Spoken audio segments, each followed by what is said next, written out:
Hello बच्चों, कैसे हैं आप लोग। आशा करता हूं कि आप लोग अच्छे होंगे। हमने शुरू किया था एनसीईआरटी से लाइट रिफ्लेक्शन एंड रिफ्रैक्शन, जिसमें हमने बहुत सारी बातें कर ली हैं और बहुत दिनों से हमने वीडियो नहीं डाला था। तो बच्चों का कहना है कि सर जल्दी से जल्दी डालें क्योंकि हमारा टर्म 1 आने वाला है। ठीक, तो हम कोशिश करेंगे कि इसको जल्दी कंप्लीट करें। तो अभी जो रिफ्रैक्शन का जो बेसिक में कुछ पार्ट बचा हुआ था उसको हम आज फिनिश करेंगे। उसमें हमारा एक बचा हुआ है रिफ्रैक्शन थ्रू अ स्लैब, जो मैंने यहाँ पे लिख दिया, refraction through a rectangular glass slab. तो स्लैब क्या होता है पहले उसको जानने की हम कोशिश करते हैं। देखिए, स्लैब बेसिकली एक अगर हम लें ऊपर से तो आपको रेक्टेंगल नज़र आएगा। ये क्या नज़र आएगा? रेक्टेंगल। रेक्टेंगल का होना कोई ज़रूरी नहीं है, बस आपको ये देखना है ये जो आपका सरफेस आपको दिख रहा है ना, ये सरफेस है बेसिकली, एक रेक्टेंगल है यहाँ पे। ठीक है, एक प्लेन यहाँ पे सरफेस है और यहाँ पे भी क्या है? एक प्लेन सरफेस है। बात समझ आ रही है? ये इधर से आपको रेक्टेंगल दिख रहा है लेकिन ये क्यूबॉइड शेप का है। कौन सा शेप का है? क्यूबॉइड शेप का है। और किसका बना हुआ है? ये ग्लास का बना हुआ है। किसका बना हुआ है बताइए? ग्लास का बना हुआ है। ठीक, और बाहर हम एज्यूम करते हैं कि एयर है, एयर के सराउंडिंग में है। लेकिन जब हम ऑप्टिक्स में लाइट में स्लैब का डिस्कस करते हैं तो आपको स्लैब का मतलब ये समझना है कि जो रिफ्रैक्शन होगा, रिफ्रैक्शन का मतलब लाइट एयर से ग्लास में आएगा, फिर लाइट ग्लास से एयर में आएगा। ठीक, तो जो रिफ्रैक्शन होगा, तो रिफ्रैक्शन जो होगा, जो सरफेसेस जिस सरफेसेस में आके रिफ्रैक्शन होगा वो सरफेसेस को पैरेलल होना ज़रूरी है। That is refracting surfaces must be parallel. क्या होने के लिए? ऑप्टिक्स के हिसाब से स्लैब होने के लिए। दैट मीन्स ये सरफेस और ये सरफेस। बात समझ आ रही है ना? जैसे यहाँ पे एक कॉपी है, वैसे ये बहुत पतला है, ठीक है ना, ये एक सरफेस है, ये एक सरफेस है। ठीक, एक सरफेस से पास किया, उसके अंदर फिर वो क्या करेगा? ट्रैवल करेगा, फिर उसके बाद दूसरे सरफेस से वो बाहर निकलेगा। ठीक, तो दोनों सरफेसेस होंगे जिसके एयर से हमारा किस में जाएगा? ग्लास में। यहाँ पे एक सरफेस है, प्लेन सरफेस है, एयर से किस में इंटर किया? ग्लास में। फिर ग्लास के बाद फिर ग्लास से किस में जाएगा? एयर में। तो ये जो हमारा प्रोसेस होगा, इस प्रोसेस में हम देखेंगे जो सरफेसेस रिफ्रैक्शन में पार्टिसिपेट किया वो दोनों सरफेसेस को आपस में पैरेलल होना ज़रूरी है, तब इसको हम स्लैब कहेंगे। ये आपको दिमाग में जानना है। ऐसा सिस्टम हो या ना हो कोई फ़र्क नहीं पड़ता, बस आपको ये देखना है कि जो सरफेसेस रिफ्रैक्शन में पार्टिसिपेट किए, जो सरफेसेस रिफ्रैक्शन में पार्टिसिपेट किए उनको क्या होना ज़रूरी है? पैरेलल होना ज़रूरी है। ठीक, चलिए अब मैं क्या करूँगा, यहाँ पे हम ड्रॉ कर देंगे नॉर्मल।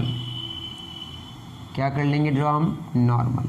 ठीक, थोड़ा फिगर बड़ा बने तो ज़्यादा बेटर है। ठीक, अब बताइए लाइट हमारी आ रही है, मान लेते हैं कि जो लाइट आई, ये जो आई इसमें इंसिडेंट की, ये हमारा एंगल ऑफ इंसिडेंस कहलाएगा। ये जो लाइट आ रही है इसको कहते हैं रे ऑफ इंसिडेंस। ठीक, अब एयर से ग्लास में जाएगा, जब एयर से ग्लास में जाएगा तो ऑप्टिकली डेंसर मीडियम में जा रहा है, दैट इज स्पीड घटेगा, नॉर्मल की तरफ आएगा। ठीक, तो क्या होगा? ये होगा कुछ यूँ। क्या हुआ? स्पीड डिक्रीज हुआ और नॉर्मल की तरफ आया, और रिफ्रैक्टिव इंडेक्स जो ग्लास का होगा विद रिस्पेक्ट टू वैक्यूम वो ज़्यादा होगा। ठीक, अब क्या होगा? यहाँ पे आके जो वो टकराया, फिर क्या होगा? यहाँ पे रिफ्रैक्शन होगा, ग्लास से एयर की तरफ जाएगा। ठीक, अब क्या होगा? यहाँ पे फिर हम क्या ड्रॉ करेंगे? नॉर्मल। क्या ड्रॉ करेंगे? नॉर्मल। ये भी एक नॉर्मल है और ये भी एक नॉर्मल है। अब ये जो नॉर्मल है, अब यहाँ से लाइट किधर जाएगी? ग्लास से एयर में जा रही है, तो स्पीड क्या होगा? बढ़ेगा। तो लाइट की स्पीड बढ़ेगी, और लाइट की स्पीड बढ़ेगी मतलब नॉर्मल से दूर जाएगी, नॉर्मल से दूर जाएगी। तो देखा क्या गया, जो ये इंसिडेंट रे है और जो बाहर निकला इसको बोलते हैं इमरजेंट रे। कौन सा रे? इमरजेंट रे। जो इंटर किया इसको क्या बोलेंगे? Incident ray. तो इंसिडेंट रे और इमरजेंट रे को पाया गया कि ये पैरेलल है एक दूसरे का। क्या है? ये एक दूसरे का पैरेलल है। इसको समझने के लिए हम लोग क्या करेंगे? देखिए, ये हमारा एंगल ऑफ क्या है? रिफ्रैक्शन। ये अगर एंगल ऑफ रिफ्रैक्शन है तो ये भी क्या होगा? हमारा एंगल ऑफ रिफ्रैक्शन, ठीक। और यहाँ पे कितना एंगल बन रहा है, 90 डिग्री, ये तो आप जानते हैं नॉर्मल है, यहाँ पे 90 डिग्री है। ये क्या होता, सीधे इसको जाना होता, ठीक है। लेकिन जो इंसिडेंट रे है और ये जो इमरजेंट रे है, ये एक दूसरे के पैरेलल हो गया। ये जो इंसिडेंट रे पहले जो आना चाहिए था, जिस रास्ते से आना चाहिए था, उससे थोड़ा सा पैरेलल में शिफ्ट कर गया, तो इसको हम बोलते हैं पैरेलल शिफ्ट, लैटरल शिफ्ट। कौन सा शिफ्ट, ये जो आप देख रहे हैं ये वाला, अच्छे से फिगर बनाइएगा। ये 90 डिग्री हम ले लिए, इन दोनों के बीच का जो नॉर्मल डिस्टेंस है, this is called lateral shift, LATERAL SHIFT। इसका सिंबल हम S इस्तेमाल करेंगे। और ये जो पैरेलल सरफेसेस हैं जो रिफ्रैक्शन में पार्टिसिपेट कर रहे हैं, इन दोनों के बीच का जो डिस्टेंस, इसको हमने T माना, थिकनेस, ठीक है। और इस पॉइंट को हम क्या मान लेते हैं, A, और इस पॉइंट को क्या मान लेते हैं, B। इतनी बात मुझे लगता है कि आपको समझ आ रही है। इसमें आप ये बताइए, ये जो लाइट इंटर करी तो किससे इंटर कर रही है, एयर से। हमने बताया था आपको स्नेल्स लॉ में, अगर आपको याद होगा, क्या याद होगा बताइए, एयर से इंटर कर रहा है किसमें, ग्लास में, तो हम लेंगे refractive index, N stands for refractive index C/V। मैंने पहले बता दिया था, ये कौन सा इंडेक्स है, रिफ्रैक्टिव इंडेक्स। किसका, मीडियम का, किसके रिस्पेक्ट में, वैक्यूम के रिस्पेक्ट में। क्या होता है वो, the ratio of speeds of light, ऊपर क्या speed of light in vacuum, नीचे क्या speed of light in that medium. इसके बारे में मैंने डिस्कस कर लिया था। स्नेल्स लॉ क्या बताता है कि जो आपका इंटर किया, कहाँ से इंटर किया बताइए, एयर से, refractive index of air with respect to vacuum into sine, इस नॉर्मल के साथ कितना एंगल बना रहा है बताइए, I, NA sine I is equal to, किसमें इंटर कर रहा है बताए, ग्लास में, तो NG साइन क्या हो जाएगा बताइए, साइन नॉर्मल के साथ ये कितना एंगल बना रहा है, R, तो NG साइन R। उसके बाद क्या होगा, फिर ये नॉर्मल के साथ जो एंगल बना रहा है, इसको बोलते हैं एंगल ऑफ इमरजेंस। क्या बोलेंगे इसको, angle of emergence, equal to क्या हो जाएगा बताइए, फिर एयर में आया, that is NA sine normal के साथ कितना एंगल बना रहा है, E। अब बताइए, NA sine I is equal to क्या हो गया, NG refractive index glass, refractive index of glass, sine जो एंगल बन रहा है किसके साथ, नॉर्मल के साथ, इज इक्वल टू फिर refractive index of air, sine जो किसके साथ एंगल बन रहा है, E के साथ, ठीक, किसके साथ, सॉरी, इमरजेंट रे के साथ।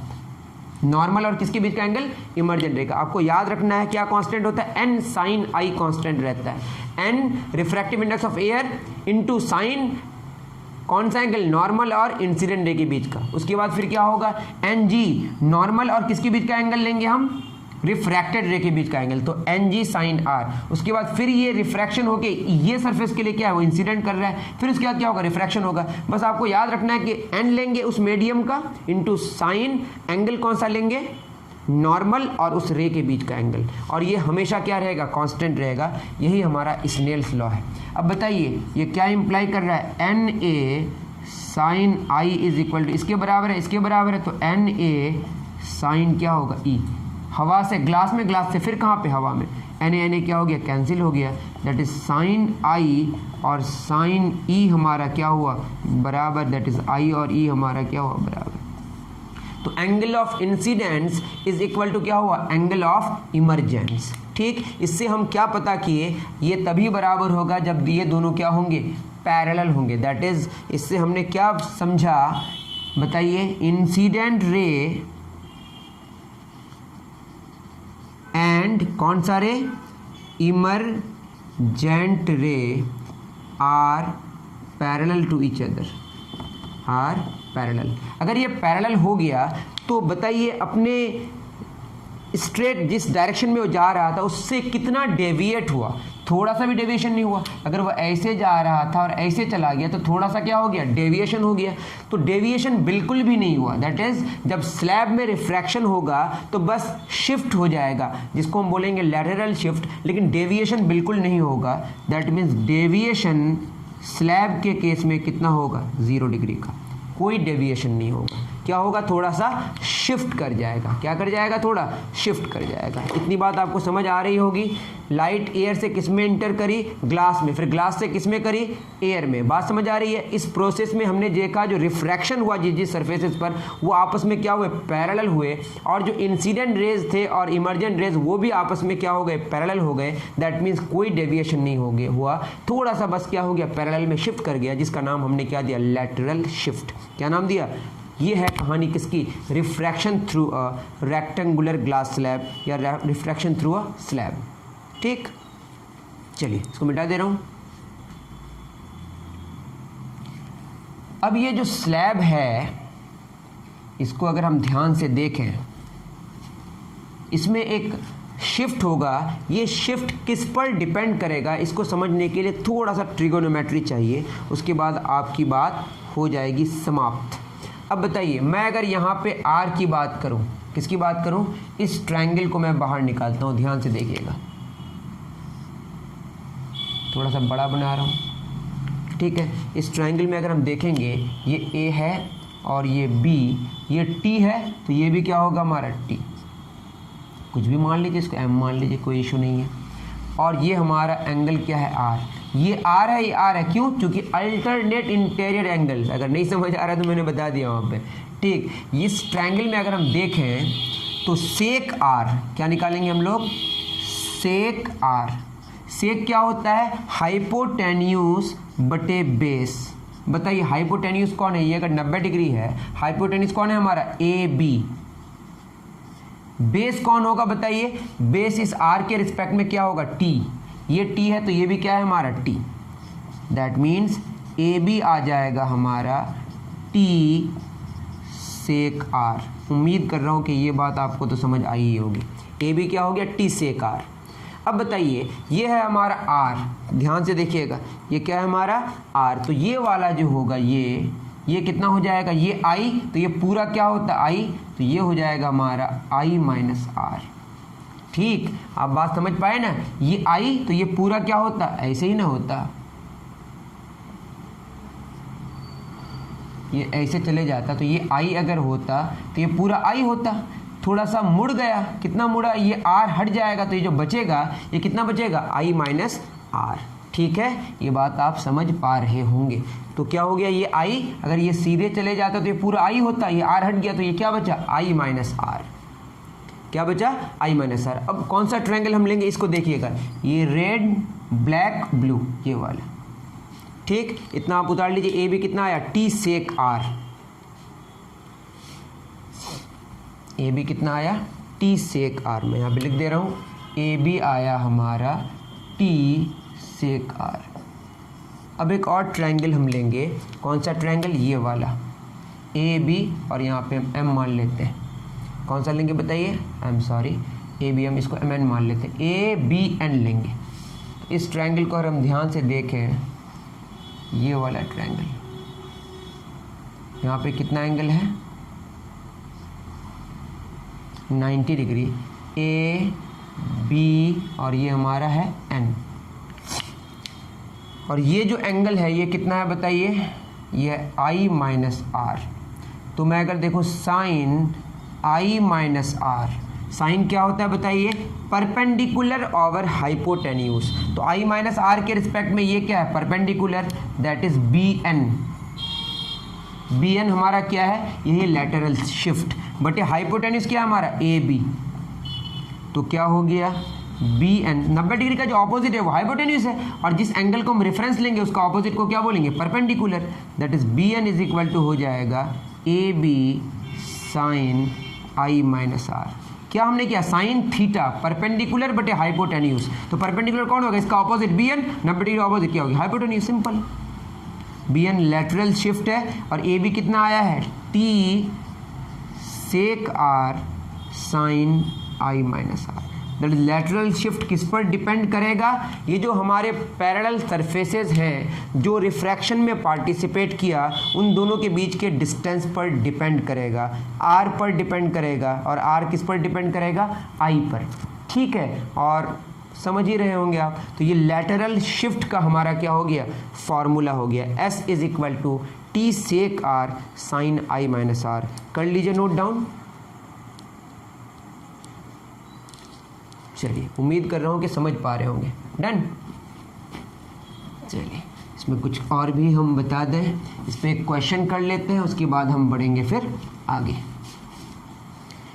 एक छोटा सा क्वेश्चन कर लेते हैं। क्वेश्चन है, मान लेते हैं कि हमारा रेक्टेंगुलर स्लैब है और ये एक हमारा मीडियम है जिसका रिफ्रैक्टिव इंडेक्स कितना गिवन है, √3, और यहाँ पे एयर है और ये लिख दिया है इसका रिफ्रैक्टिव इंडेक्स कितना है, 1 है।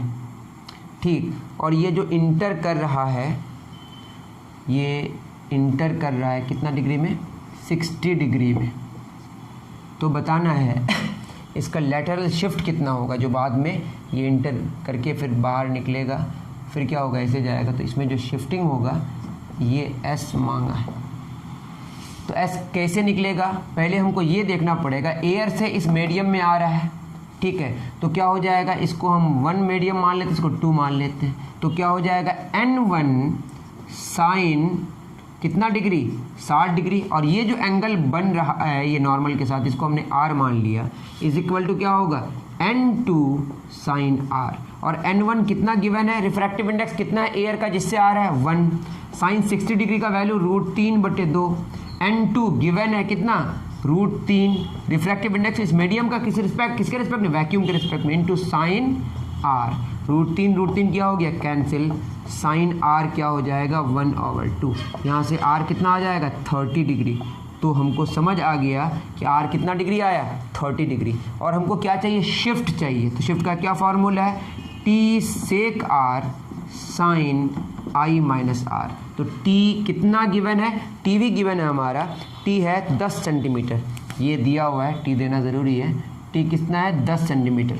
दो पैरेलल जो हमारे सरफेसेस हैं उन दोनों के बीच का डिस्टेंस 10 सेंटीमीटर है। तो T है हमारा 10 सेंटीमीटर सेक R कितना है, 30 डिग्री, साइन I 60 R 30।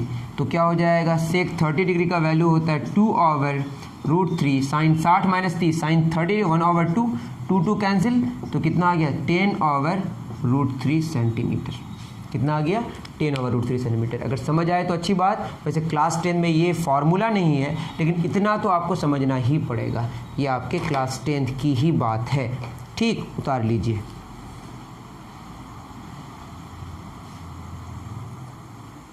चलिए, अब रिफ्रैक्शन में कुछ हम इम्पॉर्टेंट बातें कर लेते हैं।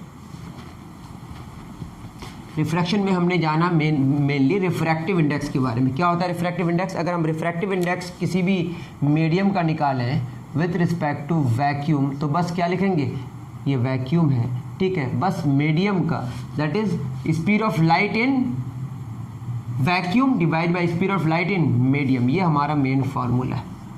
ठीक है, तो जो हमारा रिफ्रैक्टिव इंडेक्स है किसी मीडियम का, अगर हम वैक्यूम के रिस्पेक्ट में निकालें तो ये हो जाएगा 1/Vm, दैट इज ज़्यादा रिफ्रैक्टिव इंडेक्स, कम स्पीड होगा लाइट का उस मीडियम में। तो जिस मीडियम में हम बात कर रहे हैं उसका अगर रिफ्रैक्टिव इंडेक्स ज़्यादा होगा तो उस मीडियम में जो लाइट की स्पीड होगी वो कम होगी। तो लाइट की स्पीड कम से कम होते जाएगी तो रिफ्रैक्टिव इंडेक्स वैक्यूम के रिस्पेक्ट में ज़्यादा से ज़्यादा होते जाएगा। मेरी बात समझ आ रही है?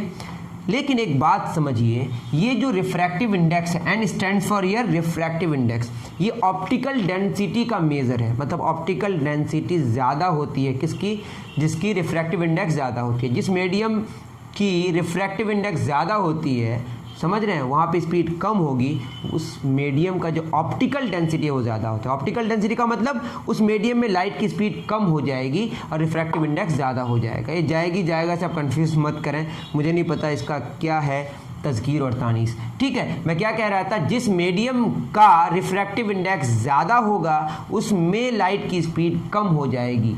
ठीक, तो ऑप्टिकल डेंसिटी उसका क्या होगा, मैं फिर क्या कह रहा हूँ, अगर Nm क्या हो, ज़्यादा हो रिलेटिवली किसी से अगर कंपेयर करें, तो ये इम्प्लाई कर रहा है उस मीडियम में लाइट की स्पीड क्या हो जाएगी, कम हो जाएगी। और ये ज़्यादा होने का मतलब ऑप्टिकल जो डेंसिटी है, कौन सी डेंसिटी, ऑप्टिकल डेंसिटी, ये ज़्यादा होगा। तो ऑप्टिकल डेंसिटी ज़्यादा होने का मतलब उस मीडियम का जो रिफ्रैक्टिव इंडेक्स है वो ज़्यादा है, मतलब उस मीडियम में लाइट की जो स्पीड है वो कम है। ठीक, इसको आप वो वाला डेंसिटी से ना समझे। कौन सा डेंसिटी? जिस डेंसिटी का फॉर्मूला होता है मास ओवर वॉल्यूम, ये अलग चीज़ है। इसको समझने के लिए एक एग्जांपल लेंगे, मिटा दो।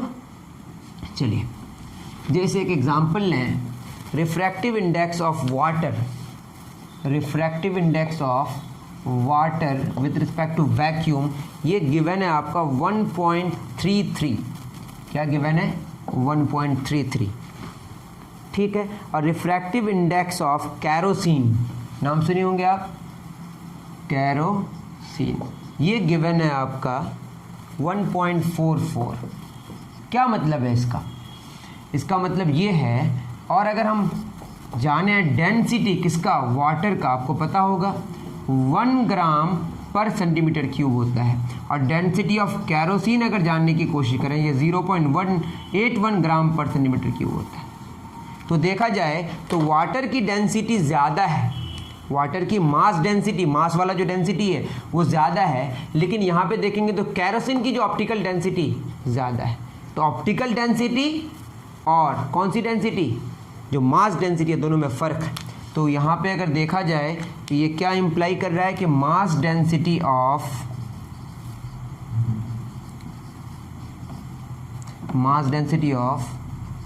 Water is more than mass density of kerosene. लेकिन अगर हम ऑप्टिकल डेंसिटी की बात करें, optical density of kerosene is more. तो याद रहे, there is a difference between optical density and mass density. कभी कभी दोनों सेम हो जाता है सिचुएशन के हिसाब से, लेकिन ऐसा हो सकता है कि आपका मास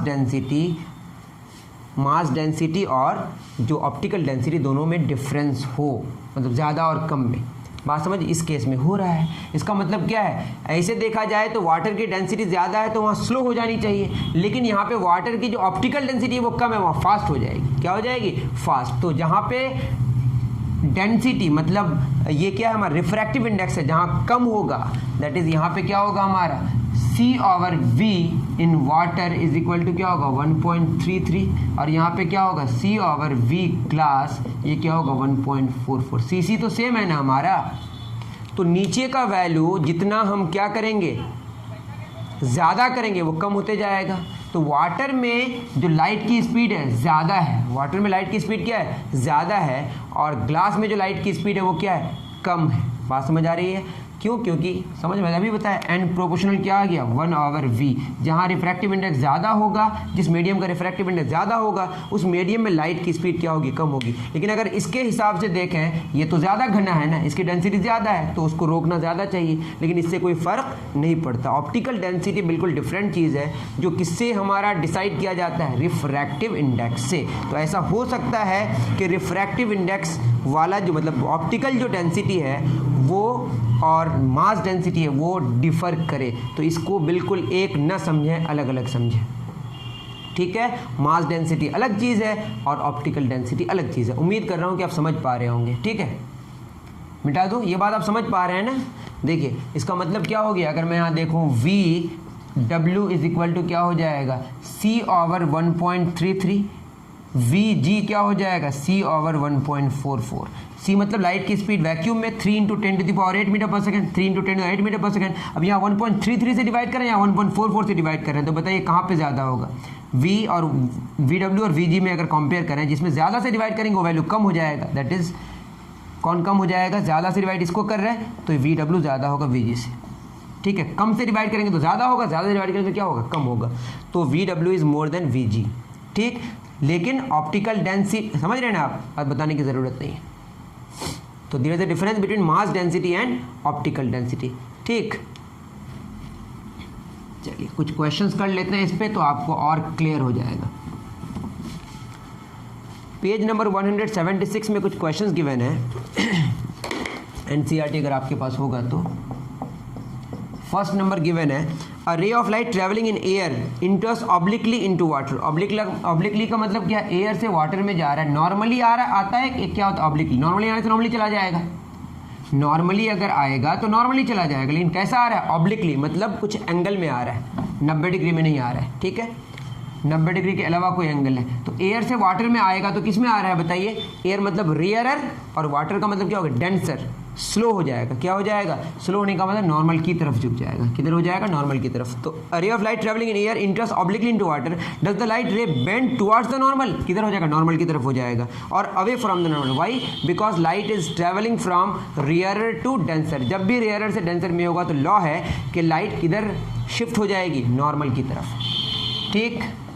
सेकंड नंबर, और स्पीड क्या हो जाएगी? घट जाएगी। Light enters from air to glass, light किससे आ रहा है बताइए? एयर से ग्लास में। एयर से किस में आ रहा है? ग्लास में। हैविंग रिफ्रैक्टिव इंडेक्स 1.50, ग्लास का जो रिफ्रैक्टिव इंडेक्स है वो कितना है? 1.50। What is the speed of light in glass? क्या मांगा है? Speed of light in glass क्या होगा? The speed of light in vacuum is 3 × 10⁻⁸ metre पर second. Speed of light in vacuum कितना दिया हुआ है? 3 × 10⁻⁸ मीटर पर सेकेंड। इसी को हम किससे डिनोट करते हैं? सी से, ठीक है। तो ये क्या फार्मूला हो जाएगा? सी बटे speed of light in glass is equal to क्या होगा? 1.50। तो हमको क्या निकालना है? वी जी निकालना है। इसको 1 से डिवाइड करते हैं, क्या हो जाएगा? वी जी इंटू 1.50, इतना आप समझ पा रहे होंगे, is equal to C into 1c। तो क्या हो जाएगा? V G is equal to C over 1.50, और सी का वैल्यू है कितना? 3 × 10⁸ बटे 1.50 लिखने की कोई ज़रूरत नहीं है। ये हो जाएगा 30 बटे 15 गुना 10⁸ ये हो जाएगा 2 गुना 10⁸ मीटर पर सेकेंड। ये बात आप समझ पा रहे होंगे। मतलब लाइट की स्पीड देखिए 1.5 है, तो लाइट की स्पीड ग्लास में कितनी हो गई? 2 × 10⁻⁸ मीटर पर सेकेंड। और एयर मतलब वैक्यूम ही मानना है। एयर मतलब क्या मानना है? वैक्यूम। तो लाइट की स्पीड जो एयर में या वैक्यूम में थी वो कितनी थी? 3 × 10⁸ मीटर पर सेकेंड। और रिफ्रैक्टिव इंडेक्स 1.5 का ये मतलब है कि जो लाइट की स्पीड ग्लास में है वो 1/1.5 टाइम्स हो गया। मतलब कितना आ गया? 2 × 10⁸ मीटर पर सेकेंड। ये बात समझ पा रहे हैं? तो रिफ्रैक्टिव इंडेक्स 1.5 ग्लास का होने का ये मतलब है कि लाइट की स्पीड ग्लास में कितनी हो जाएगी? वैक्यूम में जितनी लाइट की स्पीड होगी उसका 1/1.5 टाइम्स हो जाएगा, जो कि कितना वैल्यू लेके आया? 2 × 10⁸ मीटर पर सेकेंड। दैट इज कम हो गया स्पीड। किसके रिस्पेक्ट में? वैक्यूम या एयर के रिस्पेक्ट में। उतार लीजिए। डन। चलिए सेकंड हो गया। Question number 3। क्वेश्चन नंबर 3 क्या कह रहा है? ये कह रहा है find out table 10.3 the medium having highest optical density. मैंने क्या बोला? जिसका सबसे ज़्यादा रिफ्रैक्टिव इंडेक्स होगा उसमें लाइट की स्पीड सबसे कम होगी, उसका ऑप्टिकल डेंसिटी सबसे ज़्यादा होगा। तो इस टेबल में अगर देखिएगा तो हाईएस्ट ऑप्टिकल डेंसिटी किसका होगा? डायमंड का, क्योंकि डायमंड का रिफ्रैक्टिव इंडेक्स कितना? 2.42।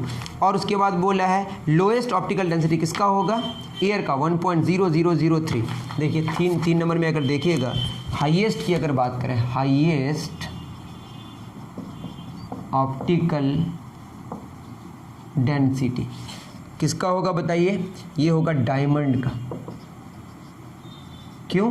देखिए यहाँ पे सबसे ज़्यादा 2.42 दिया हुआ है, किसका? डायमंड का। तो रिफ्रैक्टिव इंडेक्स ऑफ डायमंड कितना हो गया? 2.42। इसका क्या मतलब है? इसका मतलब ये है कि लाइट की स्पीड वैक्यूम में बटे लाइट की स्पीड डायमंड में इज इक्वल टू कितना होगा? 2.42। दैट इज वी डी हो जाएगा C ओवर 2.42। तो डायमंड में जो लाइट की स्पीड होगी वो लाइट की स्पीड जो वैक्यूम में होगी उसका कितना हो जाएगा? 1/2.42 टाइम्स। कितना हो जाएगा? इसको ऐसे लिख सकते हैं ना, 1 ओवर 2.42 इंटू सी। जितना ज़्यादा बड़ा वैल्यू से हम डिवाइड करेंगे उतना क्या हो जाएगा? वैल्यू कम से कम होते जाएगा। मतलब स्पीड लाइट की कम से कम होती जाएगी, जिसका रिफ्रैक्टिव इंडेक्स ज़्यादा होगा, मतलब ऑप्टिकल डेंसिटी जो होगा ज़्यादा होगा, ठीक। या हम कह सकते हैं C बराबर 2.42 इंटू वी डी। इसका ये मतलब है कि जो लाइट की स्पीड वैक्यूम में है और जो लाइट की स्पीड डायमंड में, उसका कितना टाइम्स हो गया? 2.42 टाइम्स। तो लाइट की स्पीड जो वैक्यूम में होगी, डायमंड में जितनी लाइट की स्पीड होगी उससे कितना गुना होगा? 2.42 टाइम्स।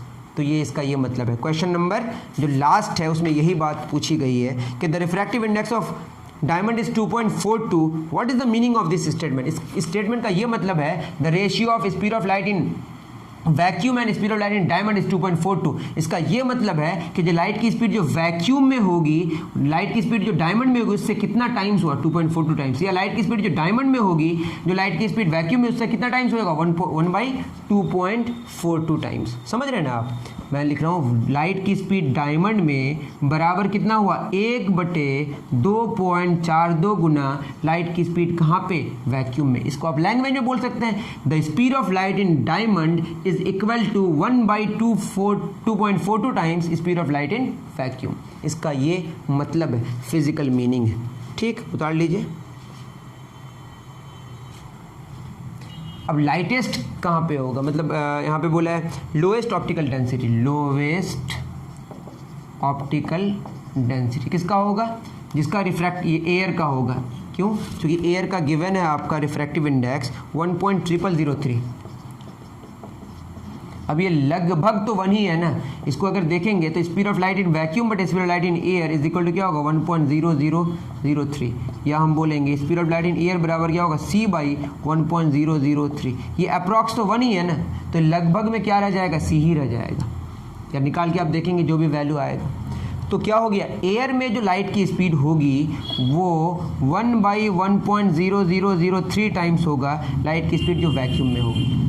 ठीक, तो बताइए लोएस्ट ऑप्टिकल डेंसिटी किसकी हो गई, एयर की, और हाईएस्ट ऑप्टिकल डेंसिटी किसकी हो, डायमंड की। तो जिसकी ऑप्टिकल डेंसिटी सबसे ज़्यादा हुई उसका रिफ्रैक्टिव इंडेक्स सबसे ज़्यादा होगा, और वहाँ पे जो लाइट की स्पीड होगी सबसे कम होगी। और जिसका रिफ्रैक्टिव इंडेक्स सबसे कम होगा उसका ऑप्टिकल डेंसिटी सबसे कम होगा, उसमें लाइट की स्पीड सबसे ज़्यादा होगी।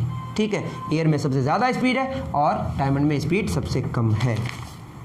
ठीक है, यही सारी बात है। मिटा दूँ? चलिए, मुझे लगता है कि आपको अब फिजिकल मीनिंग रिफ्रैक्टिव इंडेक्स का समझ आया होगा। क्वेश्चन नंबर 4 में बोल रहा है you are given kerosene, turpentine and water. Kerosene, turpentine और वाटर में देखिएगा तो कैरोसिन का 1.44 और टर्पेंटाइन का 1.47 और वाटर का 1.33।